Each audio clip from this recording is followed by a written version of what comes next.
அதற்கு பிறகு தொடர்பு மொழிங்கிற பேர்ல அண்ணா அந்த கேள்வியில அவங்க கேள்விக்கு பதில் சொல்லியிருக்காரு. காலப்போக்கில் அனைத்து இந்தியாவிற்கும் ஒரு பொது தொடர்பு மொழி உருவாக வேண்டும். அதுவரை ஆங்கிலமே இணைப்பு மொழியாக நீடிக்க வேண்டும். 14 தேசிய மொழிகளுக்கும் சம மதிப்பு அளிக்கப்பட வேண்டும். காலப்போக்கில் அனைத்து இந்தியாவிற்கும் ஒரு பொது தொடர்பு மொழி உருவாக வேண்டும் சொல்லியிருக்காரு. நல்லதுறை கூட என்ன கேட்டாருன்னா, அது அவங்க ஒண்ணு ஹிந்தின்னு சொல்ல, நானும் ஹிந்தின்னு சொல்லல.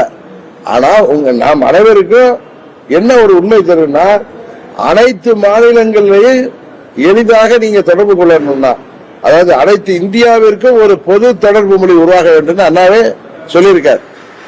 யாரை நம்ம எல்லாம் பின்பற்றுறோமோ, யார் பேரை சொல்லி கட்சி நடத்துறோமோ, யார் பேரை சொல்லி ஆட்சி நடத்துறோமோ, அண்ணா அன்றைக்கு இந்தியை எதிர்த்து போராடினார், அன்றைக்கு இந்தி மொழி திணிக்கப்பட்ட போராடினார், மீண்டும் மொழி போரெல்லாம் சொல்றாங்களே. அண்ணா தீர்க்க தரிசனமாக 67 ஏப்ரல் 20ஆம் தேதியே ஒரு போஜனாங்கிற இதழுக்கு அளித்த பேட்டியில் சொன்னதை நான் தொகுக்கல, நான் சொல்லல, ஏற்கனவே தொகுத்து ஆக்கி மூர்த்தி என்பவர் யார் என்பது தெரியும்.